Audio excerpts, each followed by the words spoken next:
Well, kia ora koutou. Thank you for joining me this afternoon. On Wednesday last week, I announced as Associate at the Green School in Taranaki.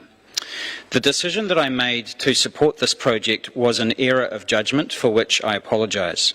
If I was making the same decision again, I would not support the project.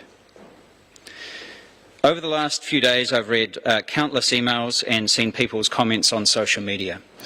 And I've met with a variety of organisations, including the PPTA, the NZEI and the Principals Association. I'd like to thank everyone who has taken the time to write, call or meet with me in person. And I want you to know that I have taken the time to reflect on your concerns and I'm acting on them.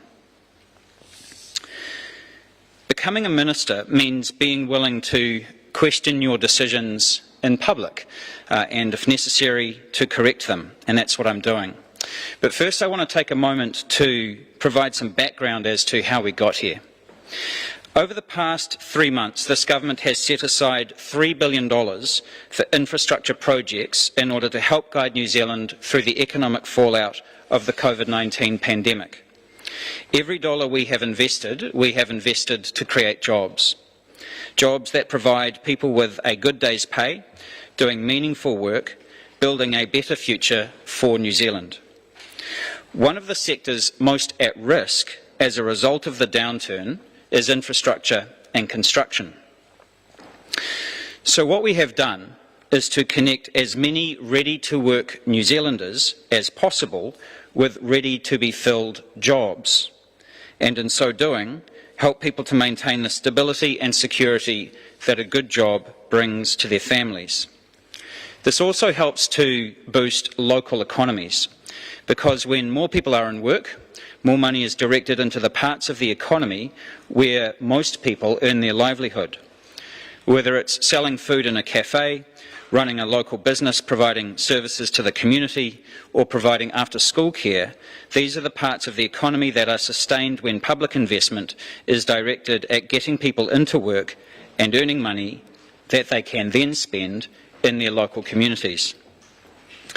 When the Mayor of New Plymouth first told me about the Green School, what I saw was an opportunity to employ hundreds of people on an environmentally friendly building project in the area of the country impacted the most by our government's decision to switch to clean sources of energy. These are the reasons why the Green School was supported, but no excuses. It was, as I said, an error of judgment on my part. One of the questions that I have been asked most over the past few days is this: why is the government providing support for construction at the Green School when there are public schools all over the country with leaky roofs, mouldy classrooms and not enough books on the shelves? And it is a fair question. And let's be clear why it is a fair question. The previous national government left children all over the country learning in schools and classrooms that were run down and cold.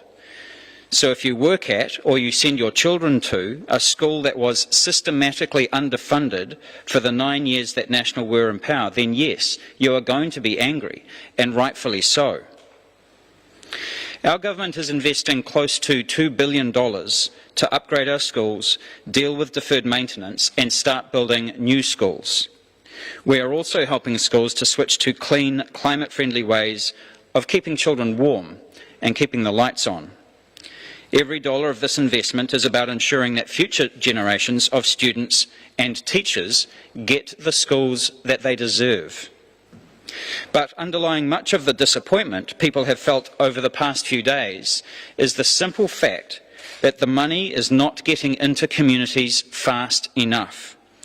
Teachers are looking around their classrooms and they are still seeing sagging walls and mould on the roofs, and that needs to change. If the last few days have shown us anything, it is that New Zealanders are incredibly passionate about their public education system. The Green Party shares that passion. Our decades-long commitment to public education has not changed. We are as clear as ever that a well-funded public education is the most effective way to give our children the best possible start in life. The concerns that people have raised about the government's support for the Green School is as much about the decision itself as it is about what kind of New Zealand people want for the future. A New Zealand where every child, no matter where they are from, has access to the best possible education in the communities that they call home.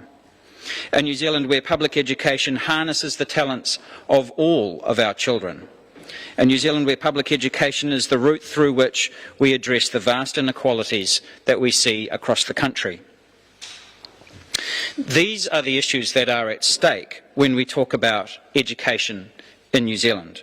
And these are the issues that the Green Party has always been equal to.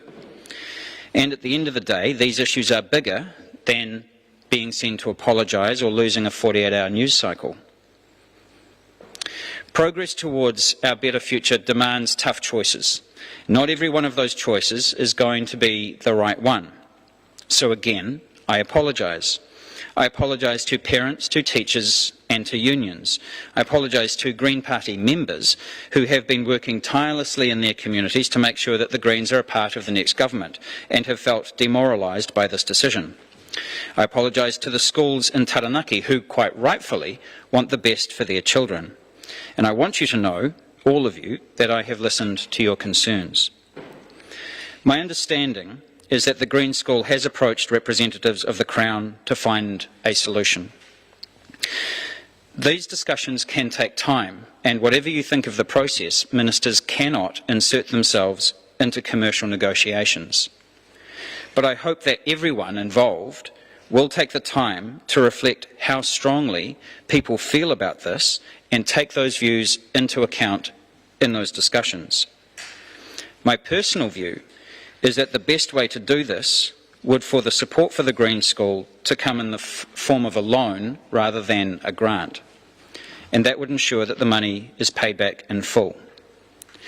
One thing I have learned, and in fact have believed for a very long time, is that when you make a mistake, you should learn from it for the future. Then you regroup and redirect your energy into making positive change happen, and you go forward. Nō reira, tēnā koutou, tēnā koutou, tēnā tātou katoa. What stage of pressure did you feel to do this, and when did you come to this decision that this is how you would have to act? Was it one thing, or was it a series?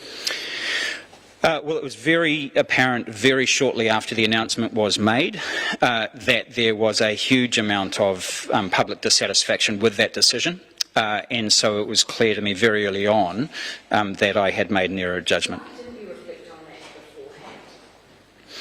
Well, I think ultimately this was one of somewhere between 40 and 50 projects that I was actively supporting, and amongst the plethora of other things I was dealing with, I just did not give it the attention that it deserved. Well, I can see the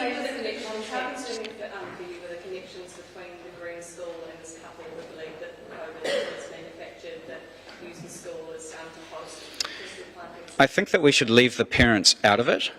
I am clear that I'm wearing this, and it's not the parents who are involved. What is the status of the money in this grant in terms of if there is a commercial contract in place? Can you just tell us where that's all at in terms of the money going to the school? There's a contracting relationship between Crown Infrastructure Partners and the school. It's not appropriate as a minister for me to get into the middle of that. What's the matter of the parents? Sorry, hang on a second. Commercial contract in place.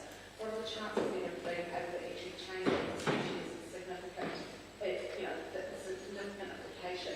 And what indications from the school have you got, if any, about whether they would be willing to make that contract? Well, as Grant said in his stand-up on Friday, the government has made a commitment to this in good faith, and that if the school wants to vary that, then that's obviously a possibility. Well, again, I can't insert myself into what is a commercial relationship.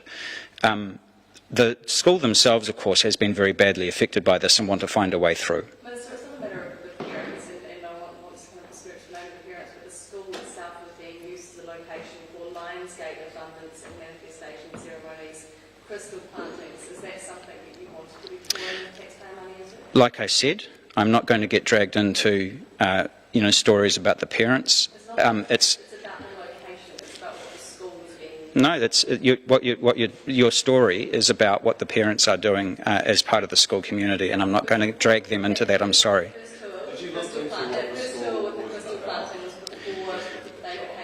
I looked at so I was given, so when Neil Holdham, who's the Mayor of New Plymouth, came to see me about it, he introduced me to the couple who have started the school, and so we did talk about it. Ironically, one of the things that I said to them is, are you sure you want to come to the Crown for money? Because often government money is more trouble than it's worth.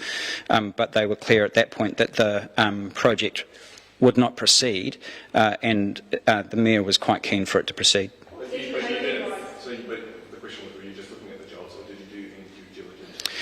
Well, it's not. So I looked at the website, obviously, and had tried to get myself familiar with what they were doing.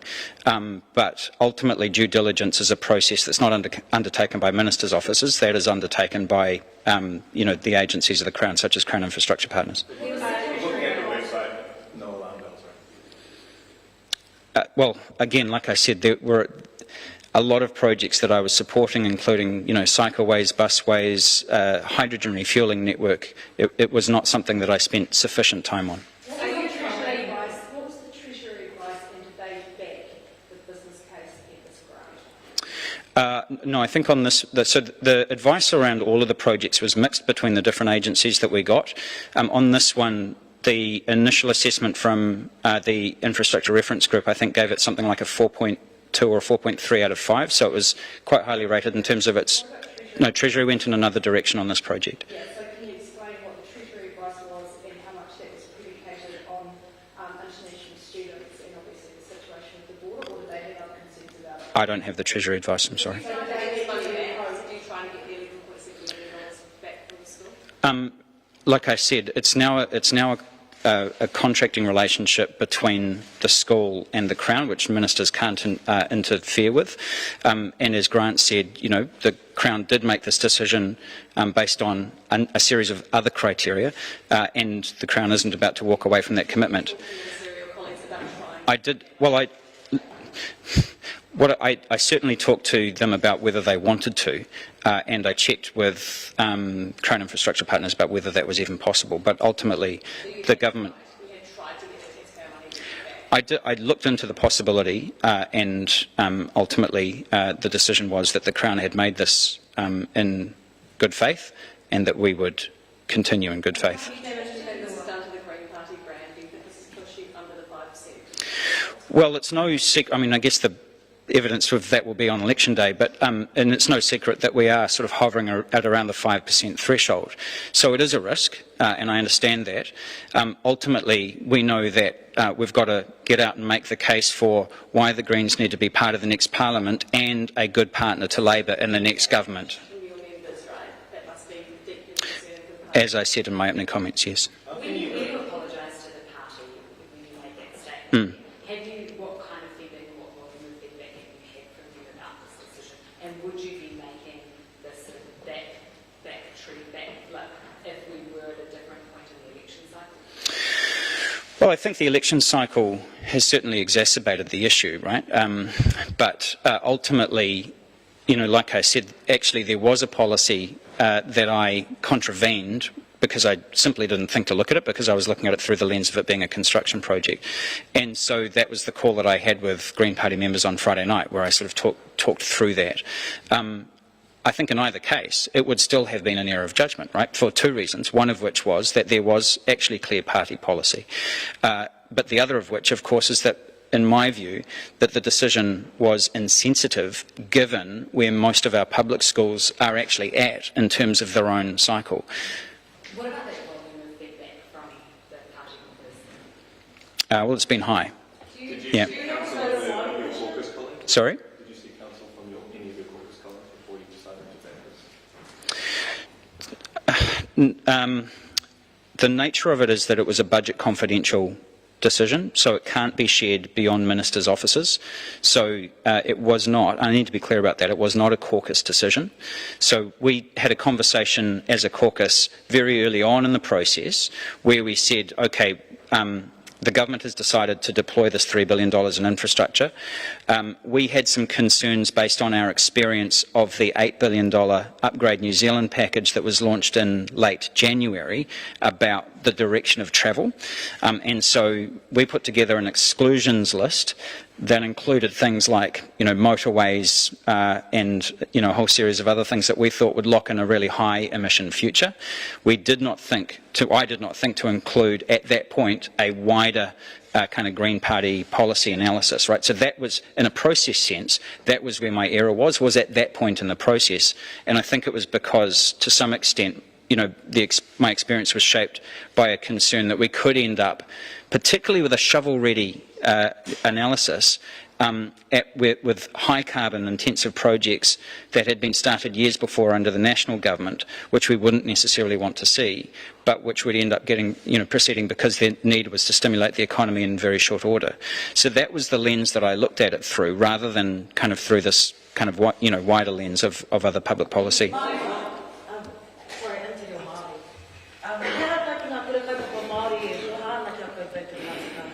Ai marama te kite he tino hoha tēnei tātunga o te karaina o te minita ki ngā kura kaupapa Māori a he mihi atu, he whakapāho atu kia rātou.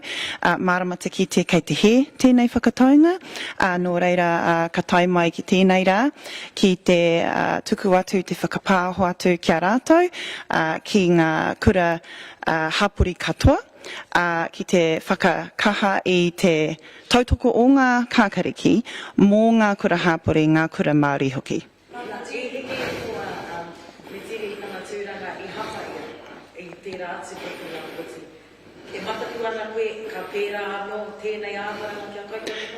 Nāna tērā hiki iho, nā me tiria tērā hiki iho, I tēnei wā karita pai mō te pāti, mō te iwi katoa, te haere atu o James Shaw, nō reira kei te whakahe ai, ko te mahi I nāianei ki te whakatika. Mother, do you recognise that the funding of this, do you recognise that this may jeopardise the Green Party's chances of returning to Parliament? It's very clear this was a mistake, that it goes against our policy and our long-standing position to support public education. That's why, as James Shaw has just said, we'll be working really hard to make it clear that we are the party who want to have a stable climate for our great-grandchildren, who want to protect nature, who want to make sure everyone has what they need to live good lives. We'll be focusing on that work from this point, as we already have been. Do you recognise that this may have jeopardised your chances of returning? Oh, look, I thought I said that at the beginning. My apologies. It's very clear. There's no denying that already we were hovering around 5%. We have to work very, very hard. That's why we are here apologising and showing to people that we know this was a mistake decision. Given that the caucus wasn't able to be part of that decision, how frustrating is that for the broader Green Party caucus that this has happened without you guys really saying What made it really constructive was that very early on, James fronted up to us internally, was able to own that this was a decision mistake. Very early on, the party, because we are a political party that takes its strengths from our members, we very quickly organised and fronted up to all of our members. We made it available to all of our members to have an opportunity for them to be heard, for us to explain how this decision was made, and to apologise to our members. That was all done very quickly, and the feedback from that opportunity call on Friday night is that the members definitely appreciated. I'm also clear that the members stood up strong for public education because that is what our party believes in. Why did it take until today to make the announcement? Were you sort of hoping that on Friday, if you talked to your members, it would go away? No, not at all. We were wanting to work on a solution. There have been discussions external to the Green Party that solution has depended on. James has just outlined the process of arriving to a solution. We were hoping to be able to speak publicly with a solution. That hasn't been able to happen in time, so we are making it clear now that this was a mistake. We are apologising, and we hope to see a solution as well. Can I just get some clarity on that, the contract? So is it agreed in principle, or like is it so far gone that there's really no moving back? What stage of the agreement is this at? So I don't know exactly, because ministers don't get involved in those negotiations, but we only make an announcement of one of these projects when it is sufficiently far in advance that it is going to happen. And as Grant said on Friday, the government did go into this on a series of merits and made that decision in good faith, and the Crown doesn't want to walk away from its commitments having made them. So hang on, I just want to let... I was looking for the Crown infrastructure part, there's education infrastructure pipeline. Also, there's loads of public school projects in there. I mean, why did you or any other ministers in that group not look at that list of projects and bring those public school projects? I can't tell you about the... there were something like... there were literally thousands of projects on the long list. A huge number of them were deemed, the vast majority were deemed as not sufficiently ready to go. And this was a project that was scored quite highly in terms of its readiness to go. And frankly, it's moved around a lot as well, as things have developed. So there were things that got sort of reasonably far advanced, then, kind of fell over for one reason or another, whether that was in due diligence or because it was discovered that there was a more appropriate way of doing it. Sorry, Luke. You were saying that the government put this in good faith. Yes. Obviously, the school did as well, regardless of what you think about it. Yeah. How do you feel as the guy who's backing this, who has now essentially said to the school, well, actually, if I could pull the money back? What does that do for your reputation for people who don't need to support the program? Well, you have to understand that this has not worked out well for the school either, right? So their reputation has taken a battering. It's a very difficult situation, obviously, for parents and people involved. But the point is that there is a huge amount of public frustration that whatever you think about the process and whatever you think about that particular school, that whilst there are still many schools in New Zealand that haven't yet seen the funding that is needed for them to, even do basic maintenance, that is an incredibly frustrating decision. Why do you think that a loan, converting it into a loan is still a huge chunk of change that other schools would get access to? Well, the point there would be simply that the reasons why the government supported the project, which was to